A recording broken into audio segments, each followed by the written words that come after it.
Do influencers or celebs know how much the internet like sucks for everyone else? Yeah, I mean, I think it sucks for them too. No, it doesn't. What are you talking about? They get like, well, they get money, but I mean, What do I you mean, don't. well, they get money. They get money. The people They that get don't. more money than fucking Austin Butler, probably. Yeah. Would you be online if you were making $0? Absolutely not. No. I don't know. It's scary. It's like you can X see is people bad. getting killed, Yeah. and then fucking, and then the N-word. It's too scary.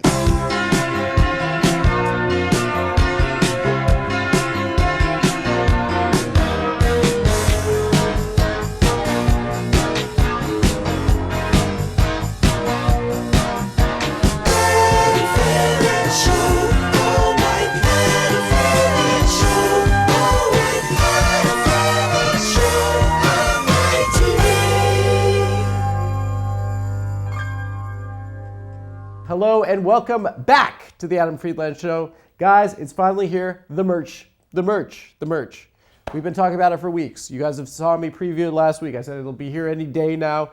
It's finally launching. And for our members and patrons, you have early access, and discount codes for all merch drops moving forward, as well as early access to episodes. If you'd like to become a member or a patron, please hit the join button at the top of this page or the link in the description of this video below for Patreon and for YouTube memberships. We got 3 new shirts plus the classic Adam Friedland logo shirt and 1 hat, and I think you guys are gonna look fucking sex. You guys are gonna look sex in them. You think so? Yeah. You've been wearing it? No. So once again, it's the TV glow shirt. What are the other names? Put it on the screen. You got the logo shirt. The logo shirt. You got the doodle shirt. The doodle shirt, I don't really like it. Actually, that's based on a shirt that we found Jay Leno made for the Tonight Show. Not a big deal. Pretty cool. And The plus, TV glow shirt. the TV glow shirt, that's kind of based on like the CRT monitor, kind of a Videodrome, kind of Cronenberg style. Yeah, and then we have this hat, guys. I have pictures of hot girls wearing them. I'll be posting them all week. And of course, the classic Adam Friedland Show logo shirt. Go to theadamfriedland.show and shop there for any of these shirts. The Adam Friedland Show, theadamfriedland.show for merch. My guest this week is journalist and podcaster Taylor Lorenz. Taylor has been in the news recently for a bombshell report she published in Wired magazine, highlighting dark money funneled from the Democratic Party to political influencers across platforms. A damning piece of reporting that we failed to mention in the episode because it was recorded like how long ago? Yeah, a couple months ago actually now. So we missed the big, you probably clicked for that. So I'll call her. Yeah, I'm gonna hit her up. She can catch you up. So it's like, okay. Calling Taylor. She'll catch us up. Hey, so you're, howdy. Oh, wait, I'm not like recorded right now. Are you, is this on the rec? I don't know how to talk to you people. You're on the record. Well, no, you're on the record. Actually, you're on the record, okay? You bastard. 2 could play at that game. Anyway, so we're about to drop your episode, but you know we did like 2 years ago or something. So I just wanted to catch up for our audience. Like if you could just like tell us a little bit about your Wired piece, just so we can kind of like just mention that and, you know, have like as if you were on the show and I said, so Taylor, tell me about the Wired piece. So if you want to just... Yeah. Does that make sense? Okay, yeah. Oh, sorry. Absolutely. Go ahead. Anyway, no, just kidding. Go ahead. I published a story with Wired a couple weeks ago now at this point, documenting a program that is being run in secret, basically, where a bunch of Democrat influencers were receiving money. Okay. And it's it's gained a lot of, it's controversial or something? They're getting... Well, this influencer network has allegedly about 90 influencers in it, and it won't surprise you to know that they don't like being reported on very critically. So I revealed that they were secretly taking thousands of dollars a month as part of this scheme to bolster Democrat messaging, and they spent the past few weeks crashing out and slandering me and Slander you. Oh man, I'm sorry about that. Yeah, that's terrible. That's horrible. Yeah. Anyway, just for the record, just for our audience, I think this is like I just to maintain the trust that our audience has in us. But like, did you ever see my name anywhere in any of those lists or whatever report or? Yeah, did your name come up in the reporting? Yeah. It's a good question. I mean, What do you mean? Yeah. What do you mean a good question? Did you see my name anywhere in it? Just. Yes. No, your name did not. All right. You were not. Okay. You were not on the list. You did not get that. You did. Okay. You did not. You seem to be getting that Democrat money. All right. Yeah. Okay. Cool. Sweet. Yeah. Okay. Nice. Yeah. Hope you enjoy your Tuesday. Okay. Or Monday or whatever. I mean, it's coming out on Tuesday. I mean, okay. Yeah. Well, you won't see it there because they won't work with me because I am. Anyway. Okay. Have a nice day. All right. Bye. Okay. Yeah. Congrats about Wired or whatever that's called. Bye. So yeah. So there's that. I'm innocent and yeah. Enjoy the interview. It's really good. With her, journalist, lightning rod. The lightning rod. Our next guest is an independent journalist. She's also previously worked at outlets like the New York Times, the Washington Post. She cut her teeth covering internet culture. Ladies and gentlemen, Taylor Lorenz.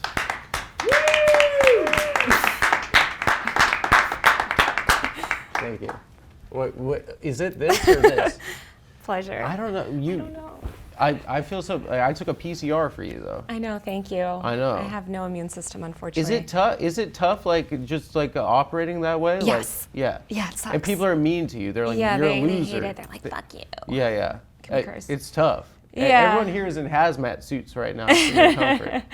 No, it's annoying. But I would say, like, I mean, I'm in a bunch of documentaries and stuff, and like, they usually still take precautions on set for stuff. In this show, as I was telling you before, like I've made a living on the internet, but I haven't interacted as much with the internet as most people. I like kind of mainly just watch movies and stuff and sports. And in these interviews, I've been kind of discovering this ecosystem, and it's been incredibly stressful. But from what I understand, this has been your focus for like what, the last 10 years of your life? 15 at this point. Yeah. And in your estimation, like has it driven you? It must have driven you insane. I think at it this probably point. drove me insane a long time ago, and now I'm just like the frog in water. How do you cope with like the insanity of like your area of focus is the internet? Yeah, It must take like a psychological toll. And influencers, not even just the internet. It's like online influence. Well, they're awesome. We love them. Great. Yeah. Greatest minds of our generation. Who's the best one? Oh, I can't pick favorites. I don't know. Really? Maybe you. I Show Speed. Oh, I'm Speed. influencer. I love Speed. I'm influencer. I think podcasters are influencers at this point. I'm not. I'm former podcaster. Former podcaster. Showman. YouTube. Is this show on YouTube? Yeah. Yeah. Yeah. So Am I a YouTuber? You're a YouTuber now. Oh, you vey. I will say the one thought I used to have. You know that one thought you have about yourself. Yeah. It's like you're trying to fall asleep, and it's like the worst. It's just like the biggest like most awful like thought about yourself, and then you're like trying to fall asleep, and you're like like that was that that I'm a podcaster who lives in Brooklyn, and I feel like I've retired from that. And it feels so good. Yeah. Now I'm a YouTuber. Now you're a YouTuber that lives in Brooklyn. Jesus Christ, I should kill myself. I don't know. I was like very early to embrace the like influencer journalist thing, and that made a lot of people in like mainstream media really mad at me. It was seen as trash. Yeah. Yeah. They were like, But I mean, to some extent, you were like the first person to recognize that as like a force in popular culture. Yeah, I mean, maybe like the first person in journalism to like really make it a beat. I started on Tumblr. Okay. After college. Yeah, it was the recession. I was temping. But it was just like, I don't know, I got good at making viral content. Okay. And this girl at Tumblr, like I got pretty popular on there, and like media people started to follow me, and I was like, maybe I should be in like media or something, or like marketing. I don't know. I just didn't know what I was doing, you know. And this girl at Tumblr had me into the office and was like, yeah, like what are you doing? Like, and I was like, I work these temp jobs, and I was working as a messenger. I was working retail, and so she helped me get into advertising, and then I was doing social media for brands and writing about Copywriting? and yeah. Yeah. But and then I wrote for the Verizon Wireless Facebook page. Oh my God. Yeah. That was her? That was her?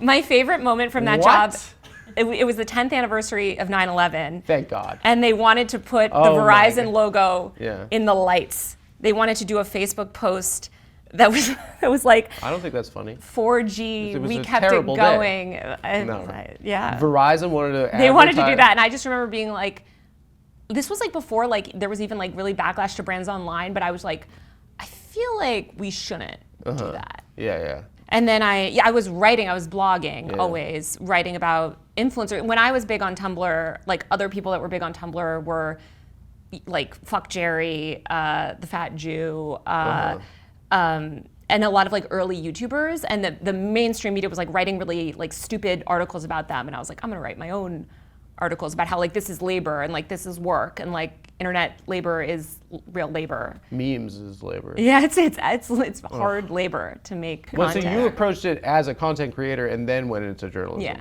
It's interesting. I always had like an audience online Yeah. even before I was in journalism. And then I went into I ran the People Magazine Vine account.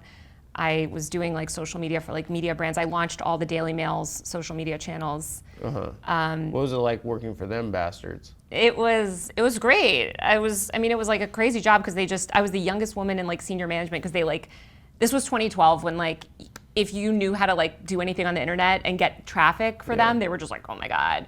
So like I got to go to this like executive retreat in a castle in England and tell them about like Facebook. With Rupert? No, Rupert doesn't own the Daily Mail. It's Paul Dacre. It's the Roth.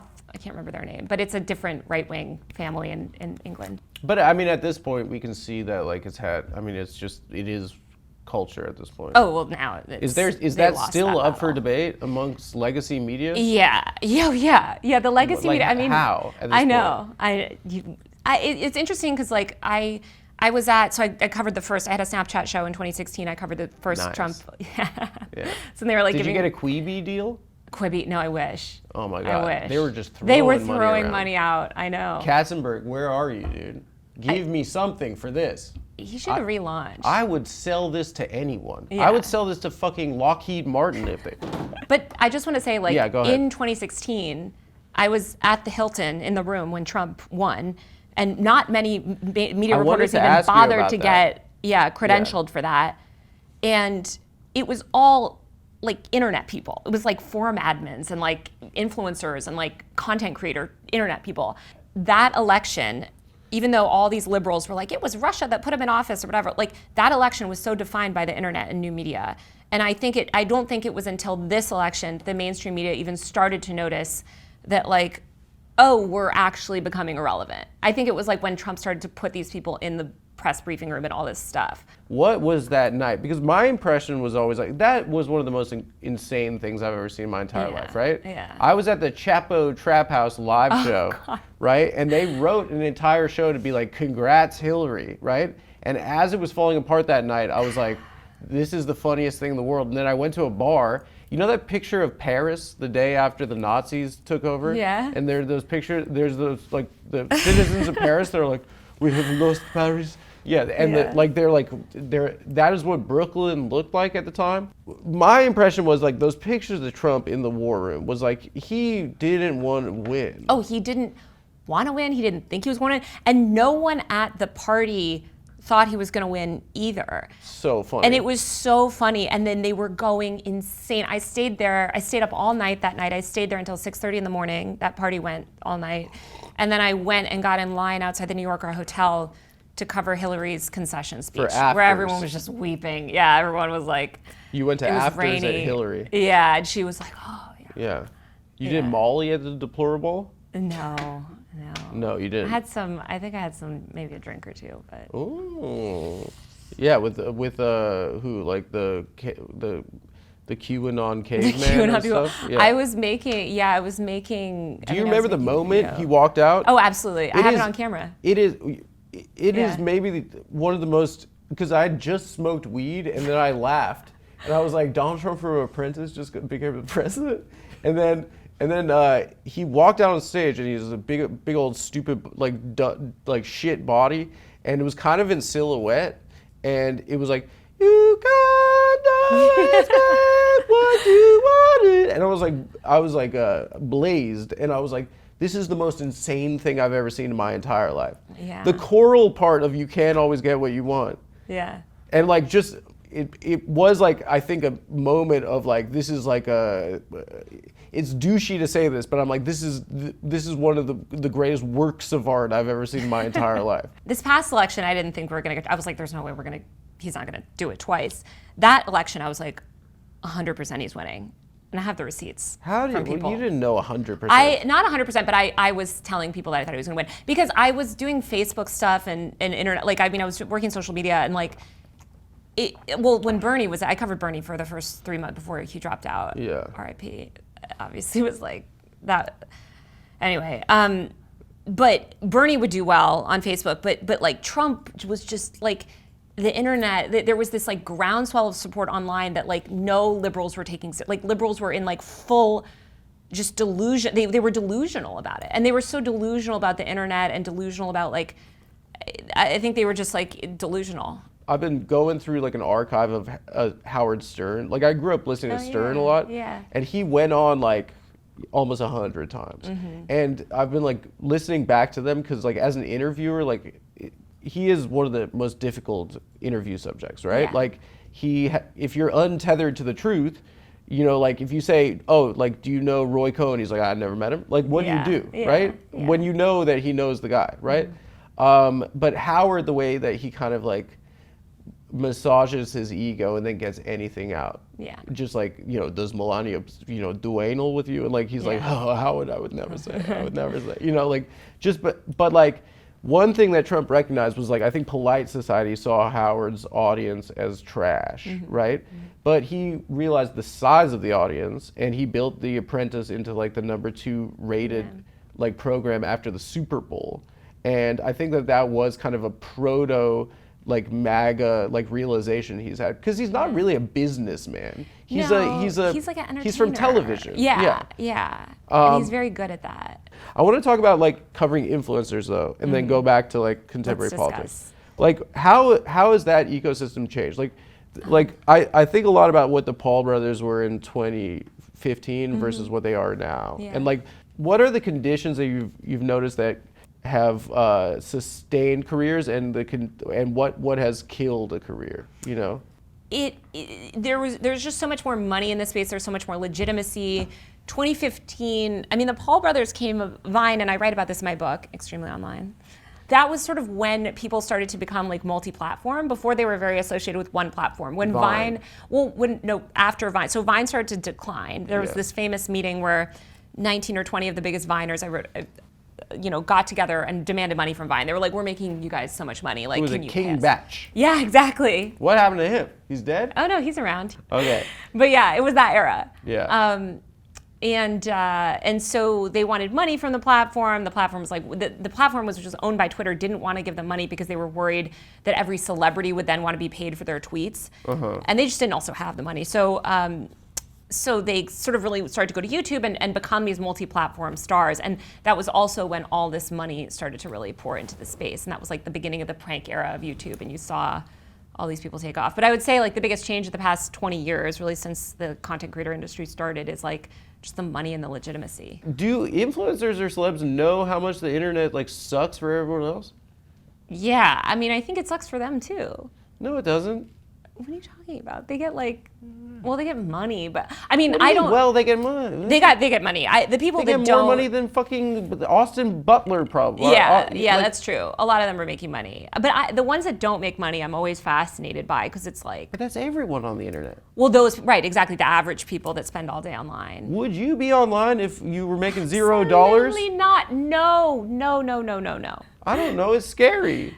It's like you can see people getting killed. Yeah. And then fucking, and then the N-word. It's too scary. I know. Is that free speech, or Elon's making it that? It's not free speech. He banned a bunch of journalists. I got banned. I got back on though. Really? Yeah, I got banned. You think just this as an aside, but like you have a autoimmune disorder from COVID. Not autoimmune, but an immune. Autoimmune is when your immune works overtime. My immune system basically does not work enough. Autoimmune means you have really good immune. It's like overworking your immune system. My immune So system. AIDS is good? What I don't No, understand. AIDS is not. HIV is not. Is that autoimmune? No. No. Okay, I don't. Whatever. Okay, but like you think wearing a mask, like masking up, you think that makes you a better, like you could be sneakier as a journalist? Interesting. It's kind of good for you I because think like people people like usually- don't know that they're sitting next to I'm a the journalist. only one still masking in 2025. I feel like Yeah, a lot but of you could be in public and they're like, oh, there's some mask person, but it turns Yeah. out to be lightning rod infamous journalist Taylor Lorenz. I will say I was at the inauguration this year and a bunch of inauguration parties for Trump, and yeah, I was I think the only person masked. At, Was like, the Hucktua TikTok. there? She was not, but some others affiliated with her were around. Who's affiliated with Hucktua? Just like other random influencers. Oh God, so trashy. Okay, you think that maybe I think you know what is fair? You guys used to wear like a fedora with like a little book. The Reddit people? No, Yeah. like journalists. Oh, journalists, yes, Yeah. with the little like press badge or whatever. Yeah, and then you know who a journalist is. Yeah. Now you don't know. You know, you could be out in public. So you might be true. saying something. You guys should wear those like.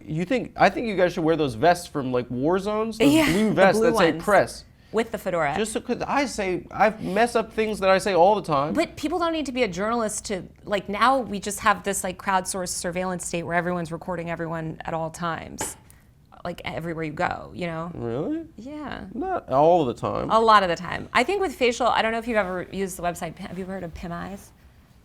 Oh, you got to search yourself on PimEyes. I don't want to look. It's like one of those websites where it scans the internet for your face and you'll find yourself. I mean, I found myself in like parties from like Williamsburg in 2011.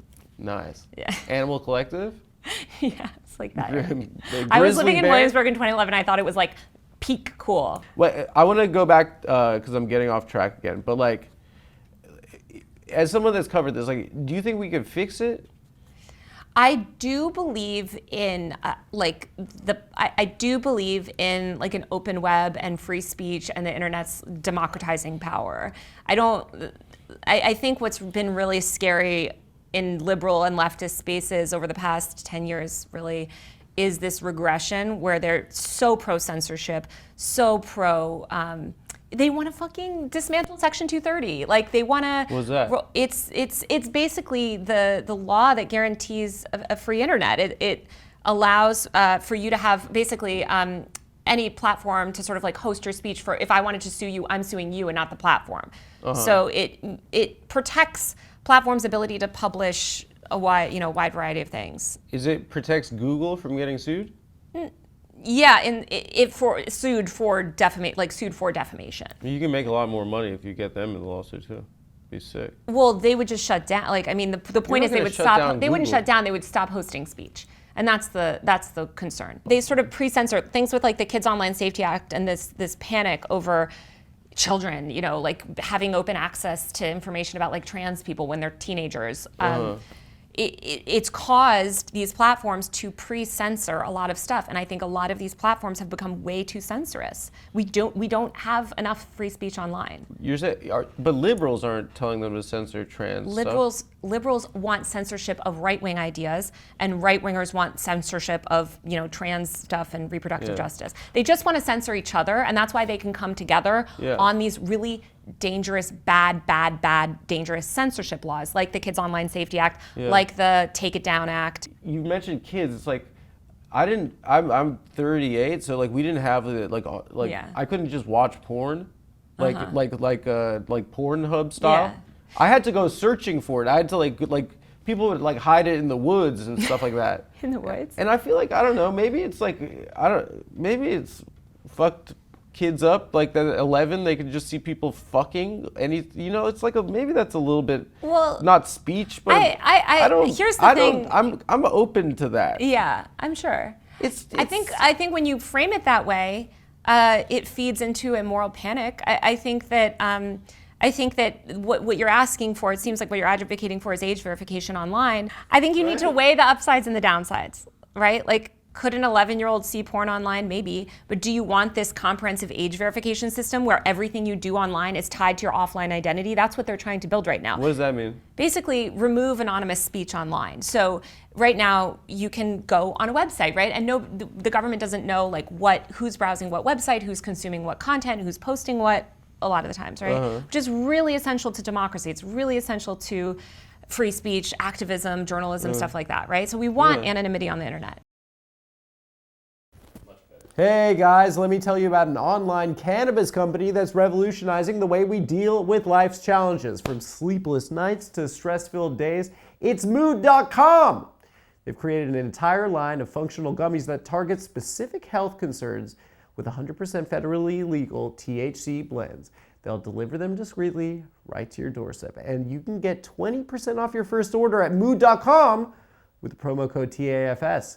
Guys, I've tried a bunch of their gummies myself. I've gotten fricked up on them, and it's wild how different each one feels. There's a sleepy time one, which makes you feel like you just got knocked out by Mike Tyson. No hangovers, no grogginess. I wake up feeling amazing. And then there's their Epic Euphoria gummies. They're perfect for those days when nothing's going right. You just need to hit the reset button on your crap mood. What makes these different is how they've paired THC with other cannabinoids. Leave that. We'll leave it natural. With other cannabinoids. Guys, it's weed, okay? I mean, it's getting fucked up. You don't need to know the science. But but if you're interested, if we have any scientists, they have cannabinoids with herbs, and adaptogens. You're just not going to find gummies like this at the dispensary or anywhere else for that matter. And they have gummies for literally everything. Immune support, menopause relief, PMS symptoms, mental clarity, sexual arousal. Each one is crafted and using federally legal cannabis grown on a small family-owned American farm. No pesticides, no bullshit. And they can ship to most states in the American country.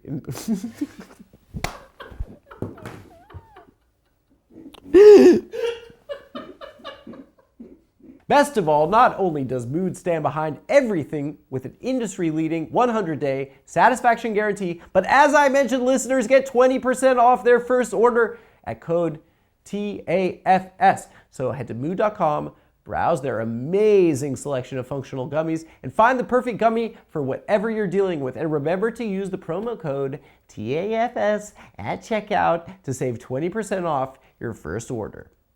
That's mood.com. Guys, fall's here. The beers are colder. Football's back. The fits are getting layered, but if you're still rocking old beat-up boxers under those flannels and jeans, we gotta talk. It's time to upgrade to MeUndies. These things are ridiculously soft, like don't wanna take them off soft. They're made with micro-modal fabric that feels like a cloud, and they still breathe when things heat up. And yeah, they've got legit stretch. So whether you're crushing wings onto the couch or tossing the pigskin, you're covered. And just in time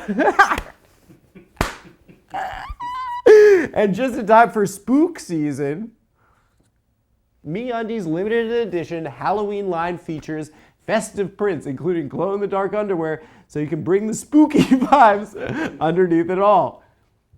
That sounds good, doesn't it, Thomas? You want some? I'll get you some of those. Some spooky vibes. MeUndies has a cut for every butt with over 20 different styles in 100 different colors and prints. MeUndies' signature super soft micro-modal fabric is breathable, stretchy, and MeUndies' super soft micro-modal fabric is breathable, stretchy, and unbelievably cozy. Perfect for crisp mornings, chilly nights, and everything in between. Whether you're layering up for a hike or lounging in flannel all day, MeUndies moves with you and keeps you comfy. Want even more seasonal comfort? Try the Breathe line, designed with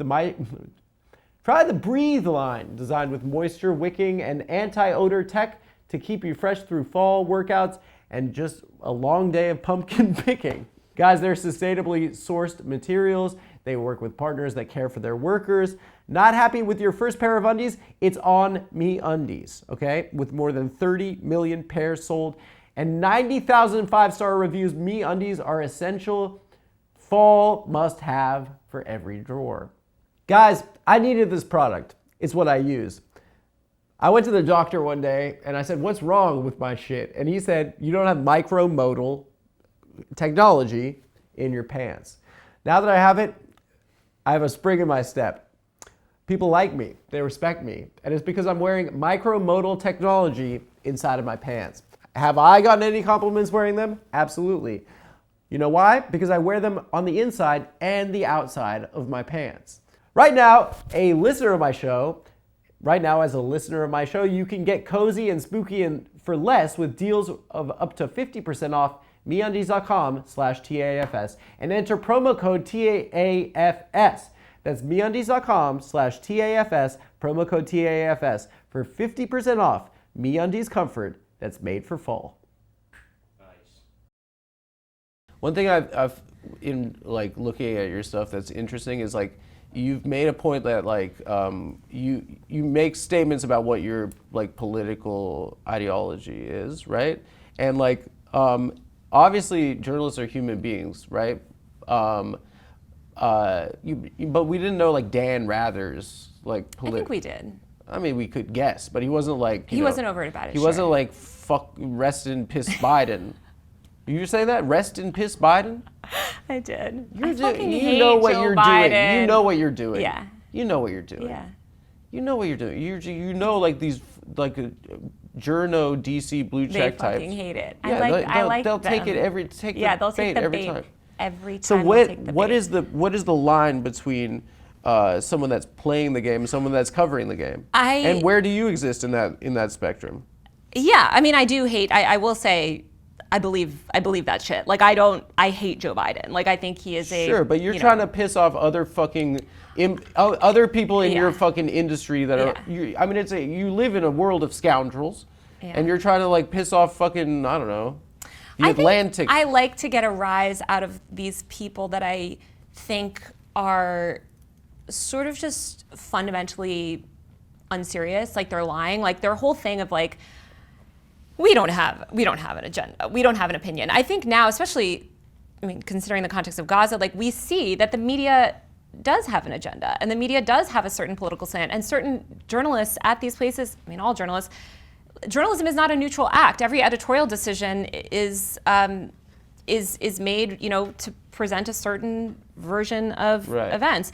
And so I just think it's a farce to not acknowledge that. And I've always, and this is why a lot of these mainstream media people hate me, is like I said for a long time, sort of from the jump, that I think that that's an antiquated view of journalism. And I think it's much better to be open about my beliefs. People can disagree. But does it color like people's interpretation? Because they're going to be like, she's like Sure. Fox News, right? Yeah. Was like, I feel like things changed because they were like, this is a brand of journalism.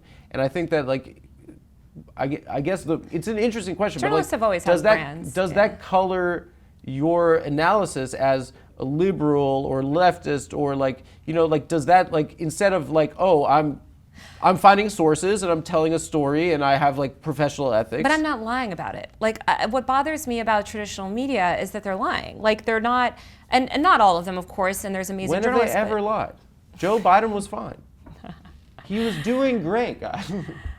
I think, I think that, again, I think this concept of neutrality is a farce. I don't think it's neutral. I've worked in these newsrooms too. Sometimes they're actively trying to get laws changed, right? Like they're trying to do certain things. And I just think that we should be honest about it. And I will say that is what I think what has caused the public to, and I wrote so much about this in my book, but what has caused so much of the public to lose trust in mainstream media is that farce, is that sort of, well, this is just, we're not like CNN being like, well, we're totally neutral and, but the war in Iraq is necessary and they do have, or whatever, people lie about all these different major events and now people have the internet, they can see these lies. And I know that it builds trust among my audience to know where I stand on things. A lot of people in my audience don't agree with me, but they know my political ideology and they know that I'm going to come with a certain perspective that I'm not trying to conceal. If you're performing a public spat, do you think it's building a brand for yourself? And do you think that distracts from like hard journalism, or do you think that like benefits your. I think it totally depends on the type of reporter that you are. Yeah. Like, I don't love the system that we have now where there's so many amazing journalists that are not sort of good at manipulating the internet and don't have a good ability to get attention or make a TikTok or whatever, that are just doing phenomenal investigative journalism, right? And now they feel like they have to be a brand and they have to do all this stuff. That's a very broken system. I would love to live in a world that is not the case. I think in the current version of the internet that we have, it is this reality that attention is necessary, and that's always been the case. They sort of offloaded and they would offload that. I mean, you used to be able to depend on a mainstream media brand to sort of deliver you audience, deliver you attention to your stories. Now you can't rely on that, so you have to do it yourself. I think I've always had a very realistic view of the attention economy, and always had a very realistic view of who I'm actually competing with and who I'm competing with for attention online. And I don't think I compete with other traditional media journalists as much as I compete with podcasters, with YouTubers, with these other people. And so Who's on your shit list? Who's on my shit list? Who you trying to fuck with? Oh God, I don't know. But I wouldn't say I intentionally start beefs. I report critically on influencers. Yeah. I mean, when I did that big MrBeast story in 2021 about his labor violations or whatever, I had Phil DeFranco making videos about me. I've always had a beat that's sort of. What did he do? Oh, he made this video saying I did a hit piece in it, What did MrBeast do? What did MrBeast do? Yeah. He was. Because he's a fine individual, if you ask me. Yeah, well, he Have was you had doing the some Feast of labor. Roast He had some chocolate? labor issues. Wait, He he was had a sweatshop? Hey, he was, debatably torturing his employees. I mean, he tortures people on his show all the time. Well, That's I think what that was show the is. thing. Yeah, The exactly. show is the Stanford prison experiment. Yeah. He Yeah, was also it's signing people to desperate restrictive people NDAs. Yeah. Please, Mr. Beast. Yeah. I went to Greenville to do a story on the economic impact that he's had on Greenville and the town, and it's bizarre because everyone People moving there so they can get free iPhone and stuff? they're That's awesome. the whole The town world is China, please. China, please. China, this is against Christ. Go, continue, sorry. the town is just everyone's sort of hoping that he might, come into their business or give them a bit, and they'd be like, oh, I heard Jimmy's gonna going be to the do president. a video. So Jake Paul has said that he wants to run for president. He's eligible in 2035. Mr. I don't Beast. think he can do it. I think MrBeast. And MrBeast said he wants to run for office. We need Speed against Beast. Decide. Well, I'm voting Speed. Yeah, Beast Republican, Speed China. What's the worst you ever ruined someone's life? I wouldn't say I ruined someone's life. I report critically on people that are doing but for real, scams. on the for real tip. Even if they're a bad guy, what's the most eviscerated you ever did? The way the attention economy works, all press can be good press. So I don't know that So you're hyping. But I mean, I've gotten people's shows canceled, I guess, on networks and stuff. I don't know. What shows? I got the girls from Pamela Geller's daughters. Do you know who Pamela Geller is? Famous.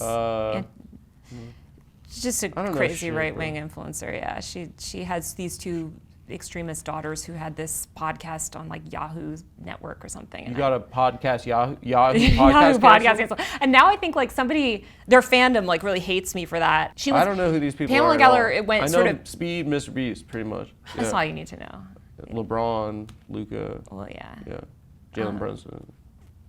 I know the sports world. You know that I did a story years ago for The Atlantic about how viral videos were making college basketball recruiters visit high schools that they wouldn't previously because these teenagers would go viral and how that was affecting the recruiting process and. Well, that's been thrown into chaos now. Oh, now yeah, I followed. Because obviously I went to. NIL, because they can make money now, Exactly. so they have to recruit 4-year-olds. Yeah, and they have to pay off a corrupt family member of a 4-year-old in the middle of Iowa or something. They're It's- we saw your boy. But it's interesting to see. We want to get him signed to CIA. No, literally. Yeah. But also they have. I went to CU Boulder and we have Deion Sanders now, and Prime. Coach Prime, which is But it's interesting. Did you chill with Steiny? Did I go? I didn't. I don't think we. I don't know if we overlapped, but I didn't know him in college. His nickname was Xanax at his frat. Really? What frat was he in? I was a sorority girl in college. What sorority were you? Alpha Phi. Did we just break that? Scoop. Did we just break that? What was Alpha Phi? It was. Bitches. Mean. No, it was chill. I No, don't it know. wasn't. It was not. I was. What'd you guys it was do? They were bullying. Who were you mean to? The ugly girl sorority? Everyone was really mean. It was like I don't know. It was like the late 2000s. It was like It's kind of interesting. It probably prepped you for like the world of journalism. Yeah. Greek life. Greek life. Yeah. Why do you think that the right wing has done the internet better? Oh, they've always had a very personality-driven media ecosystem. I mean, even since the days of like talk radio, they've always Rush. yeah Fire. Yeah. I mean, yeah. He did that job every day, geeked off of. He was like Future. He just hopped in the booth, perfect. Yeah. And he was on fucking Perks. I mean, so many of them are just March Madness. phenomenal like entertainers and good at getting attention and good at having opinion. Yeah. They also, because they felt like they never were gonna get a fair shot from like the traditional media, which they feel like, which I think is probably true, it's like very much more sympathetic to Democrats, like they always had to build this alternative media structure. And they recognized the power of the internet really in the early 2010s. Like Bannon and, you know, this sort of like newer wave of people that founded these digital media companies, like they recognized influencer culture very early. I guess like, what is your prescription for how progressives can actually like get this back? Like, or is it a lost cause? No, I don't think it's a lost Should they start saying the cause. N-word also? No. Because that's how the right might be winning. No, that's like this girl on TikTok. I don't think that's. That's so no, you stupid. shouldn't. Obviously not. There's this girl on TikTok that's like, the Democrats need to be bullies. And she got canceled recently because she was like, and by the way, I was popular in high school. And it's not true that the popular people, and everyone was just like, why? You're like 34. Like, why are you talking about? You know all this stuff? Yeah. You're going to die earlier. I probably will. I think you are. I mean, my immune system is like non-existent. No, I'm it's like, not even because of that. You're going to die because this I know is too much. because stress. No, stress. Stress. I mean, stress is a killer. Yeah. it's Cigs are healthier than stress, true. Yeah. I think. I'm But pretty sure. I live in LA. I have a good life. Like I don't take it. Those people are so stupid over there. I like LA because it's. Let's do LA versus New York. Let's go. No, I'm just kidding. What I like about LA is like it's just a little removed from the whole, I don't know, media DC New York shit. It's true. They don't have any media in LA. It's just They've never it's made any entertainment media. movies. They've never. Yeah. Are you gonna make a movie? About what? The most harassed woman. Every time they want to do, I don't Yeah. know what you're going to do for the intro of this. Anytime someone does like an interview with me or whatever, it's like they have to do the supercut in the beginning of like Taylor Lorenz, and it's just like. Do you ever want to be the least harassed woman? I don't care. Like if people want to yell online, it's not affecting me. And this is what pissed me off so much about that MSNBC thing. Like I don't care if people say all day how many times I trend on Twitter. It's funny to me. What I care about is people swatting my parents. You know, like that shit's What does that annoying. mean? When they call in. They hit them? No, it's like SWAT. It's a federal crime, but they call. Oh, the SWAT team thing. Yeah, and they like not. That's antisocial. Well, that type of shit. They're doing that shit to my family members. They're harassing people that just like Yeah, the that's person that because took you're playing my in the mud with all these people. Totally, but I'm saying like that's. Do you feel the bad a little annoying bit? part. Because it's like you're engaging with the crappiest of the crap. Yeah. Do you say sorry? You're like, Mom, my bad. I don't. Well, my parents thankfully like don't. They're like go They didn't for realize the SWAT team was there? Well, it's happened a few times, but Jesus Christ. but yeah. So you've destroyed your family. You're dying. You now have a debilitating disease. My family's You're also cool. you're engaging with the scoundrels. You're disrespecting Piers Morgan, some of the finest people in our society. And Piers, if you want, like I'm here. Here you go again, Piers. Did you see they let me on Hannity recently? How was that? I want them. They got to put me back. He kept asking me What's it like doing that? It must be so fun. I thought it was. Can you tell them to let me? 100%. Yeah. The producer has not responded to me since. I was like, let me know anytime. Because they talk about me all the time on Fox News, and I'm like, put me on. If you're going to talk about me, like, let me say my part. The whole time, Hannity is just being like, you know, don't you think Brian Thompson had a soul? And I don't know, just weird shit like that. Oh yeah, you got in trouble for saying you felt happy that Luigi killed that guy? No, I said. You were like, I love that shit. I said I felt joy that people were finally acknowledging the systemic violence of our healthcare system. You felt joy in that? Yeah. Yeah, all right. Yeah. which And I he was do. like, shocking. He was like, how could you Shocking. use that word? I haven't the foggiest. What are you He's saying? not the fucking NHS. He doesn't even know how bad we have it. I love Piers, dude. Yeah. He's the man, dude. I still read the Daily Mail like top to bottom every day. Oh, he was the Daily Mail. He was on Daily Mail, yeah. He Yeah, had like yeah. a column. He was really good friends with the old editor.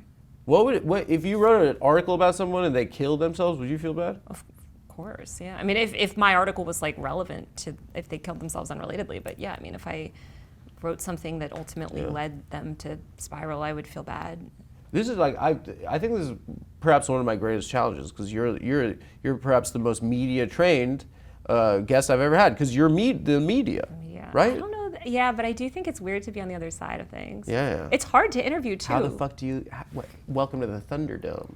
I had to go to a Zoom improv class once. I like Oh, didn't God. get this like TV. That made me nauseous just now. It was so bad, Adam. It was During so COVID, bad. you did UCB Zoom improv? Dude, I don't know if it was UCB. I didn't get this like TV contributor gig that I was up for, and the feedback was like, you're not good enough like on your feet.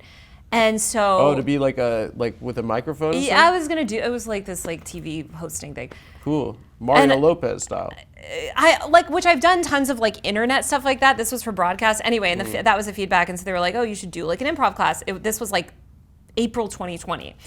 So I like Googled like improv. I did a fucking Zoom improv, and two of the people in the Zoom improv That's one of were the in most the same room. That's one of the most loser sentences It was I've ever heard in terrible. my time. Well, I was like, I'm done with this shit. I did one class and I never went back. Don't be saying that in front of Tucker because he's gonna kill your ass on that. She did Zoom improv.